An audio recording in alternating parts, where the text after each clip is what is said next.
deserves to be safe and feel safe in their neighborhood and every corner of our community. And we're making great progress in this regard. There is such positive momentum when it comes to improving public safety. We're moving in the right direction. Last year, violent crime was down across the board. And this year, that trend continues.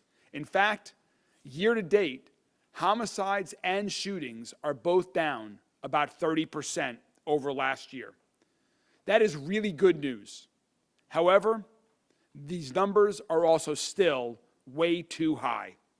So today, I'm announcing that we're accelerating that process, moving faster with even more resources than ever by implementing our new community safety plan, Safe Louisville.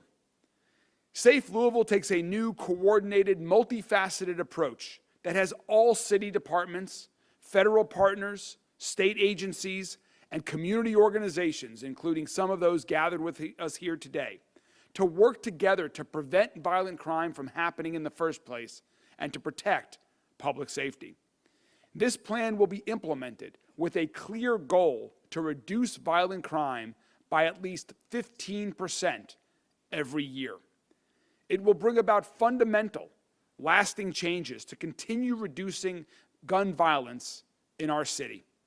And we are not doing this work in silos. We have all city departments, so many community organizations who are on board to increase educational and job opportunities, provide more affordable housing, reduce blight, and invest in traditionally underserved communities. I want to thank all of our amazing partners who are here with us today, and the others who are doing hard work every day all around our city. From faith leaders to community organizations to families of violent crime victims, I appreciate everyone who's here with us and doing this important work, because it's the most important thing that we can do for this city, which we all love so much. Under this plan, we will create a new Community Safety Commission to receive regular reports on our progress and to provide important input as we move forward. In addition, the Office of Safe and Healthy Neighborhoods will now be known as the Office of Violent Prevention, and its work will evolve to support this new plan, Safe Louisville. The Safe Louisville plan has three key pillars: prevention, intervention, and enforcement. Safe Louisville highlights the partnerships we've developed with federal and state prosecutors to indict people who commit gun crimes, and how we're transforming the culture of LMPD and providing the tools that they need to be the most trained, trusted, and transparent police department in America. Additionally, under this plan, we'll be coordinating with LMPD's new crime reduction strategic plan that Chief Humphrey unveiled earlier this year. This is a strategy that's based on hard data and proven results to further reduce violent crime. The Safe Louisville plan will be administered and coordinated by our Executive Director for Community Safety, Misty Wright. Misty is now going to join us to share some more details about the plan and the new Community Safety Commission. Misty?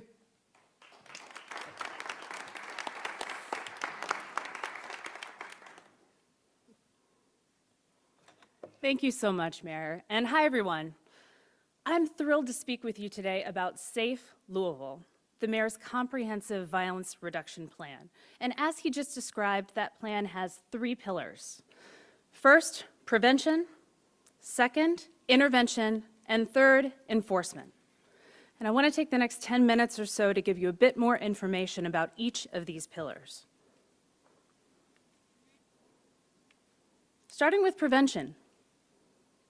Prevention is about combating the root causes of violence, creating conditions for peace. We cannot focus exclusively on treating the symptoms. We also have to treat the underlying conditions, the root causes of violence, and studies tell us what those are.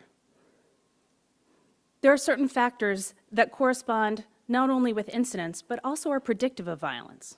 Things like education level, poverty level, unemployment rate, neighborhood blight, public infrastructure, proliferation of guns. So our plan focuses on all of that.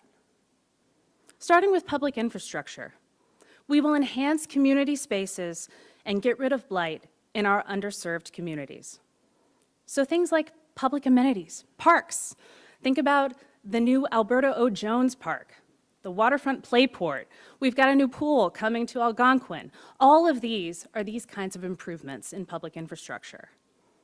We will eradicate blight and focus on prioritizing those areas that suffer from the most crime. So we'll make sure those streetlights are on, that vacant houses are boarded up, that trash is cleaned up timely. And we will not hesitate to shut down businesses that facilitate or promote crime. Next, youth education and activities. We will advocate for free, quality, early childhood education for every child, including those in our underserved communities. That's the Mayor's Thrive by 5 initiative. We'll expand access to libraries for kids. In February, the Parkland Library was renovated and reopened for everyone's use. That's a great example of that. We'll partner with community organizations and business leaders to create learning opportunities for our underserved youth. Next, we'll focus on economic stability, and this is about increasing access to affordable housing, reimagining public and low-income housing properties, like the Community Care Campus, a $58 million investment in Smoketown that's currently under construction. This is also about attracting good-paying jobs to Louisville and specifically to our underemployed areas. So just this year, the new Goodwill Opportunity Center and the Norton Hospital opened in the West End, and additional businesses are going to locate there soon. Next, we will facilitate community resource connections, and this is crucial. As the mayor mentioned, there are so many community organizations who are doing tireless work every day to reduce violent crime in our city. We need to support those efforts, and we need to enhance them. And what we will do is develop and maintain a map of these organizations. We'll increase collaboration among them to maximize their efforts and avoid redundancies, and we'll invest in their efforts. Mayor Greenberg has invested in over 130 community organizations doing crime reduction work in our city. Next, we will build community trust in police. And a key part of this is police reform. So no matter what happens in court, we will move forward with police reform, complete with having an independent monitor to watch that progress. And finally, we'll advocate for common sense gun legislation to keep illegal guns off of our streets and out of our kids' hands. All right. That was prevention. Remember, we've got prevention, intervention, and enforcement. Prevention was the longest one, as it should be. And now we're going to move on to intervention. Intervention is about stopping potential shooters before they act and stopping the cycle of incarceration and violence. So we will use violence intervention initiatives. And this is particularly important when it comes to group or gang violence, because these strategies are tailored to interact with group dynamics. Some involve law enforcement, some don't, but all of them involve reaching out to at-risk people, people who are at risk of becoming victims or perpetrators, and giving them the opportunity to change, a method to do so, and an incentive to do so. We will provide conflict resolution alternatives that happen outside the courtroom, like restorative justice, where a victim and a juvenile offender, if they agree, can come to a resolution outside of court. Another item in this category is deflection. When 911 calls come in, when those calls are better suited for a mental health professional than a police officer, they'll be diverted. And in January and February of this year alone, over 600 calls were deflected. And finally, we will address the consequences of violence by providing trauma and reentry services. And trauma services have to be provided not only to the direct victims, but also their families and the communities that deal with the aftermath of violence and the destabilization effects that it has. We'll provide complete and comprehensive reentry services for those folks who have served their time and are ready to reenter our society and be law-abiding members. All right, that was intervention. Now we've got one more pillar left, and that's enforcement, and I want to reinforce what the mayor said. The mayor's plan is not intended to conflict in any way with LMPD's crime plan that they already came out with. It supplements and incorporates that plan. So with that in mind, let's talk about enforcement. This is about protecting the public and holding offenders accountable. We will give law enforcement the support that they need to protect us. And that means we're raising officer pay in order to recruit and retain talented, professional law enforcement officers. We're also taking care of our first responders with the new Summit Wellness Center, which has already become a national model. We'll promote public order. Our Safe and Healthy Streets initiative provides resources to people who are unhoused for their health and safety. And it also has us take action to preserve the public's safe access to public spaces. We will leverage our state and federal partnerships. And this is really about collaborating to prioritize getting the right people, the drivers of violence, apprehended, prosecuted, put behind bars. And some of the ways we're doing it right now are the Violent Crime Reduction Team. The Kentucky Attorney General has contributed prosecutors that are helping up our numbers in gun prosecutions. In addition, we have the Prohibited Firearms Possessor Initiative, where federal, state, and local authorities are working to prioritize the types of cases I'm talking about, getting those violence drivers off of our streets. And there will be many more opportunities in store for this kind of collaboration. Finally, we will promote justice system transparency and process improvements. Judges must have full information about an offender and the offense before making decisions about whether to release that person into the community. We will support efforts to collect data so that the public can understand judges' decisions. And we will work to reopen our juvenile detention facilities right here in Jefferson County that have been closed for far too long.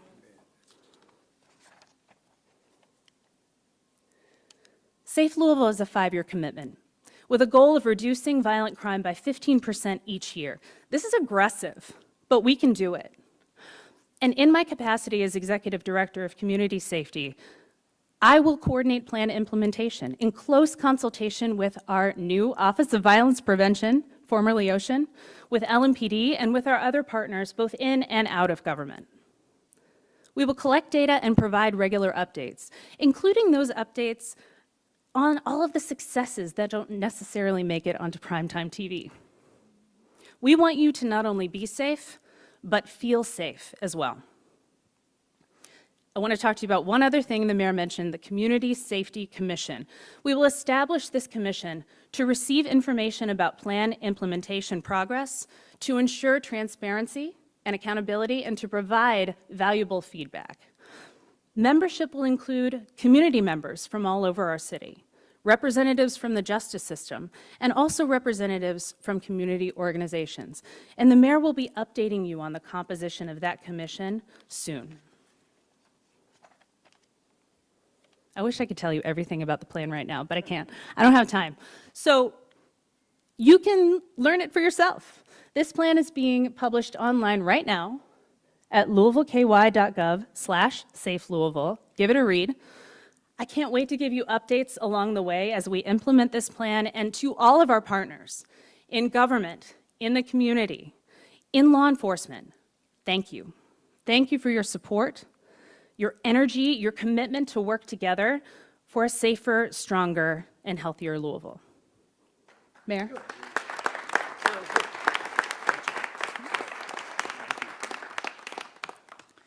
Thank you so much, Misty. Misty just joined us right after the first of the year and has hit the ground running with her effort to get this plan into place and to make sure she is developing relationships with folks that are implementing all of these aspects of the Safe Louisville plan.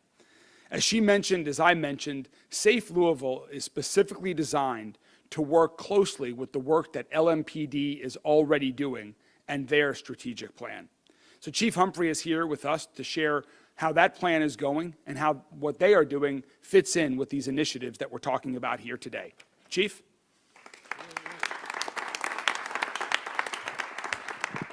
Thank you, Mayor. You often hear us talk about mission, and the mission is not to stand up here, us old folks, and have press conferences. The mission isn't to put a plan together that we can talk to you about. Those two right there are our mission. Our mission is about keeping people safe so they can thrive, so that kids like this can grow up and be the best versions of themselves that they can. Important in that mission is how we pull it off. We have to have a cogent plan for everyone to understand how they fit into executing that mission. This gives us a plan on paper that supplements the plan that Louisville Metro Police has put out. We are part of this. It is great for officers to understand that the entire government body is dedicated to making sure that we are supporting the community in being safe, that this is not a police mission alone. Police cannot be the only ones that are out here keeping people safe and helping people thrive. This is about embracing the holistic person. This is about embracing community. This is about embracing partnership. This plan is an opportunity for us to explain to you, the community, how we can serve you and give you opportunities to give us feedback on how to do that better, and then explain to you what we're accomplishing along the way so that you can hold us accountable to the mission that we've set forth of keeping you safe and making Louisville a better place to live, work, and play. Thank you.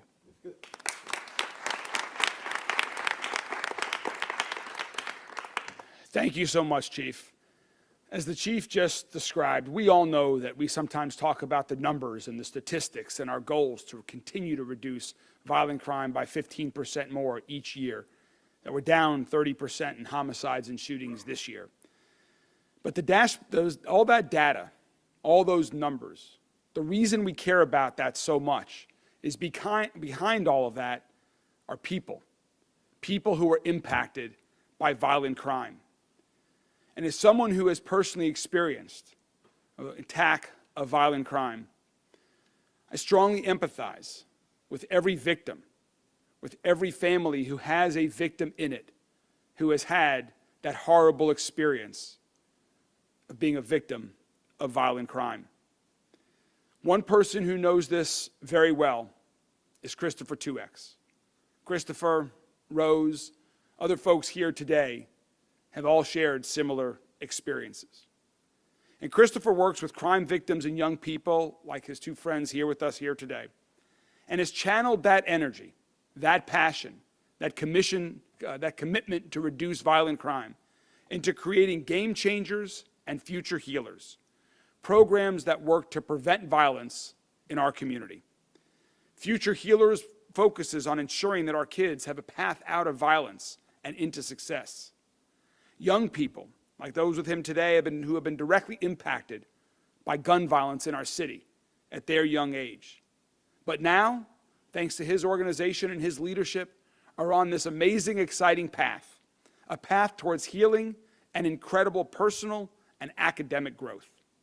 Christopher 2X is here with us today to talk about his work and how this plan works with his efforts to positively impact young people and have all of our young people in Louisville on that positive path to success. Christopher?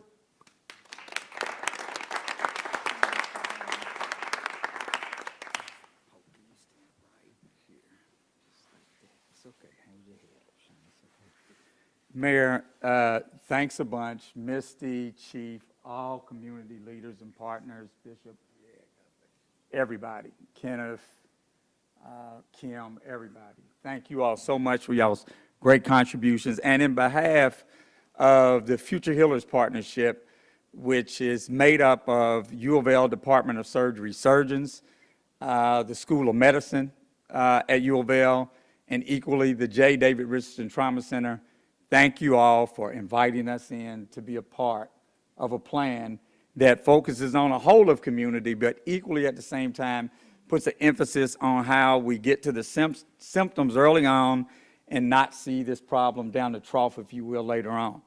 And so with that said, the mayor invited us to bring a couple of the future healers. I'd like to introduce them To you all's right, my left, is Skylar.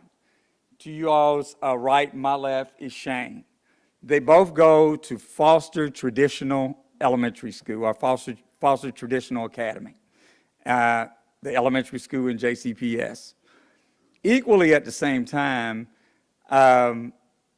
they are great students, great grades, but they suffer like many children, unfortunately, in this community have over time due to the unspeakable gun violence that has put them in a category as survivors of secondary trauma, the way we want to coin that. Several years ago, they almost got hit by AK-47 rounds by just reckless stray bullets going into a dwelling where they lived at. Their mom was a hero to pull them out of harm's way and had nothing to do with the issues on the outside. But they survived it. They suffered from the trauma. But the mayor talked about community and how community came in their lives for them to see a better day now. So for 4 years now, with the early kind of somewhat not total hesitancy, but equally kind of a cautious approach on how could a community get involved and help kids like this and others as it relates to the whole ordeal of gun violence. There was a big step taken in the fall of 2020 by University of Louisville medical students and surgeons when asked to get a little bit closer to these kids instead of a doctor-patient relationship, and let's look at maybe a way that these kids could come into their world, be curious enough to say, you know what do they do to treat these issues? What do they do to treat sicknesses when they hear about it within their family circles and friendship circles? And I must say, when this program was launched in July of 21, after some hard work was put together to launch it, it started with 25 participants. And as of April of 2025 now, with expansions, Future Healers Kiddos Medical Program has grown to 800 kids now. And that's pretty remarkable. What am I saying really quickly is that the mayor's right. When the community doesn't hesitate and say, I want to be a part of some kind of way to work into this plan, they can do it and not be afraid to do it. We've got so many talented individuals that these kids are just waiting to say, bring me into your world. And I must share this with you all really quickly before I wrap up. The medical students and the doctors first in the fall of that year said, Chris, we've got a question and maybe you can answer. And I said, what is it? They said, they're going to think our world is boring. That's what we're concerned about. I said, I think the opposite. They're going to think you all's world is so curious and fascinating. And you all are allowing them to come a little closer to you all's world, great things are going to happen. I end up winning out on that end thus far. With that said, though, that's the beauty of the community part of this plan, that people in this community can look at the violence and say, oh my God, it breaks my heart, what can I do?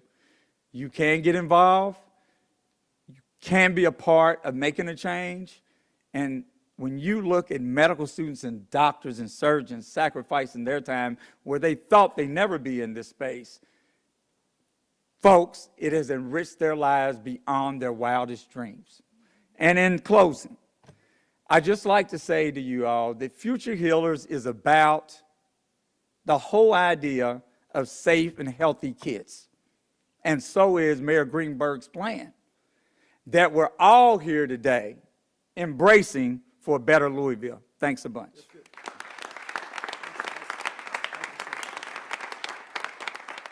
Thank you so much, Christopher. I had the opportunity to meet these two great kids at the zoo a year or two ago as part of the program that you all, you brought all of them out. It wasn't quite the 800 yet, but I think we were about 70 or 80 at that point in time that were out there. So thank you so much.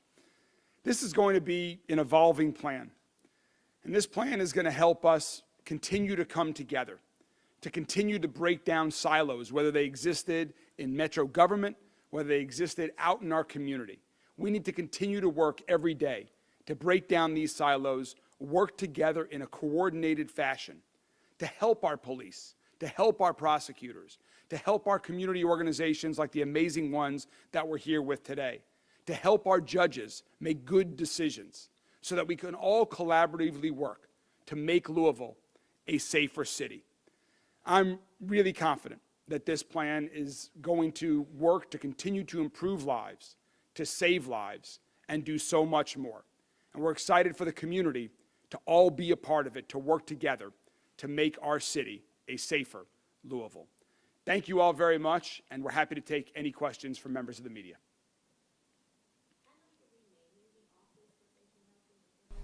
Don't we expect any restructuring as it comes to staff or anything like that? So right now, there is a new interim director. Jason Tatum is the interim director of the Office of Violence Prevention, and we are doing a search for a new director of the Office of Violence Prevention. Additionally, that office will now report to Misty Wright, as will Group Violence Intervention, and so we'll be making announcements about that as we move forward. Mayor, your news release says that a goal of this plan is to improve the public's perception of crime in the city. Now, whether you reduce it 15% or 99%, there's going to be that one person that's a victim of a crime, and there's going to be that one person who hears about gunfire over by the park. What exactly in this plan addresses public perception? Sure. The question, I'll repeat the questions also just so I can hear them.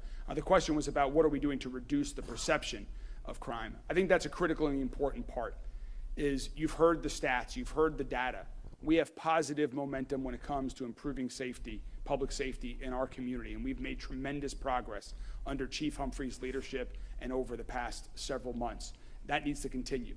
Lots of folks don't know about it. The way we can do that is working with community organizations to make sure that their members know, to get out and about, to talk about this plan, to educate people about what's going on in the community, to meet with chambers of commerce, community organizations all across the entire city, from east to west, south to downtown, the Highlands, every neighborhood in between. We are going to be part of what Misty is doing, is working to get out in the community so that they know what's really happening. I mean, you all know, all of you are in the media, and the media, this is not a criticism, it's just an observation. The things that make the media are violent crimes, sports, and we've certainly seen in the last 2 weeks, this community loves to understand about its weather. I mean, those are the things that are easiest to be covered in the media on a regular basis. And so we want to continue to provide additional information that might not have time within traditional media's time or print restrictions, limitations, to make sure that everyone knows what's going on. And that takes hard work these days. So we're going to do as much outreach as we can, and that's part of Misty's responsibility to get the word out. And if it's going in the wrong direction, we're going to be transparent about that too, so we can get even more help to get it continue going in the right direction. Mayor, Thanks, hold on. I didn't see who that was, I'm sorry. Oh, okay, the light was in my, sorry. Mayor, what is new in this plan that we haven't seen in years past? How will folks in the city be safer tomorrow than they were yesterday? So the question about what is new in this plan. One of the biggest things that is new is just the level of coordination. You take what Misty was talking about earlier with respect to streetlights and infrastructure. Historically, those were Department of Public Works issues. Now there's groups that are coordinating. Around the LMPD plan, there are 5 areas that they have identified that have some of the biggest concerns for violent crime. Some of the most violent crime activity has taken place. There are regular meetings with folks from LMPD, Public Works, the Parks Department, that Misty and an individual, a senior officer from LMPD, are convening to make sure that we're all working together in toward coordination to not just add more officers to that area, but to do all these other areas of improvement. So that's one of the biggest, is the collaboration and the breaking down of the silos. A lot of what we've been doing, you heard about already, is the reason why we're making so much progress. We have to move faster and do more. Some of the initiatives with respect to ensuring that judges have information that we think that they need so that they can make good decisions when it comes to handing down, dealing with justice issues. That is also a new component of this plan as well. Some of the partnerships with state and federal governments that we're talking about right now will additionally be new that we have not yet implemented. So this plan is effective until 2030. Is the plan to, evaluate if it is working and what needs changing in 2030, or will it adapt throughout the years? So the question was about the plan we've talked about as a 5-year plan and whether it will adapt. Yes, I mean, I do think that there will certainly, as we learn more, as there are new suggestions for what can effectively be used to reduce violent crime, we will certainly adapt. Part of the Community Safety Commission is to listen so that we can hear what people in the community think might be other things that will work, to give feedback on some of these initiatives. If they're not working, let's pivot, let's change the way that we're doing things. And so we believe that this plan will be an evolving plan here. If you want to chime in, Misty, chime in to any of these also. Eleanor. I believe you mentioned something, or Missy maybe mentioned something about police being paid better over time. Is that something that you're looking at proposing another raise for police officers and part of your budget? The question was about police officer pay. Right now, we are in the middle of a police contract with the police union that had historic raises for members of LMPD, particularly people who joined LMPD in their early years. And so that's what that reference was to. That contract is not up at this point in time, but I believe that continuing to pay our police officers well, continuing to provide raises for our firefighters, our EMS, paramedics, for our call takers, all first responders, there is no better investment that we can make. That is just part of it, but it also goes beyond pay. It's about providing them with support, things like the Summit Wellness Center that has shown great results in its first year, and some other initiatives that we're doing to support all of our first responders that will be rolling out in the near future. You mentioned an interim director as well. Are you saying that the previous director of Ocean, Paul Callahan, is no longer with the Metro government? That is correct. Paul Callahan's last day was last Friday. Roberto, hold on one second, and we'll get back. Roberto? You mentioned reopening the Juvenile Detention Center or YDC. The state put some initial funding towards that, I think, over a year ago. That's right. And I think there was some hope that that would move quickly, but then, we also heard from David James that we were looking at a years-long process. What's the status of reopening YDC at this point? So the question was about the status of opening the Youth Detention Center. We are working as hard and as closely with the state government as possible to get that reopened. That property is now the responsibility of the Commonwealth of Kentucky, just as they manage all of the other youth detention programs and locations around the entire state. And so the renovation and reopening of that will be under the Commonwealth of Kentucky's jurisdiction. And so we're working with that team to do everything we can to support them, to encourage them, and we understand if there's even more funding needing, that there is strong support in the Kentucky General Assembly to do whatever it takes as quickly as possible to get that youth detention center reopened. We want it, the community wants it, and we're going to work as hard as we can to get that reopened. I don't have a specific date for you right now. Again, that project is being managed by the Commonwealth of Kentucky. Yes, sir. We all know change is inevitable, but was there anything you felt like Ocean wasn't doing, maybe to the effectiveness that you would like? What was the catalyst for this revamp? The question was about, was there anything that Ocean was not doing, and what was the catalyst for the revamp? Over the past several years, prior to me becoming mayor, there were significant amounts of money, particularly American Rescue Plan funding from the federal government, that were invested into the Office of Safe and Healthy Neighborhoods. That went out into the community in a lot of different forms for a lot of different programs. And our observation is that some of them have been incredibly effective and are getting stronger and better by the day, and others might not have been quite as effective. And so we really want to focus on the programs that are incredibly effective, particularly with federal funding, that one-time federal funding now gone, and it relying on city funds. We want to invest in the most effective programs. We also want to make sure that the Office of Violence Prevention works more closely with all of the other parts of metro government and community that it has. It should not be an island unto itself that just operates programs. It should be working closely with LMPD. It should be working closely with EMS, and that we believe with this new structure and new leadership, all of that will happen. One more question. Any questions? All right. Thank you all very much. Have a great day. She's coming down Friday to the table. Who is? Oh, Misty is. Yeah. Okay, good. Yeah, and that'll give us the first Okay, good. community. Good. Okay, be talking with you. Okay, great. Thank you. Great job. This is great. want a picture, guys, before Okay. everybody leaves. Oh, Bishop. Bishop, we need you for a picture. Well,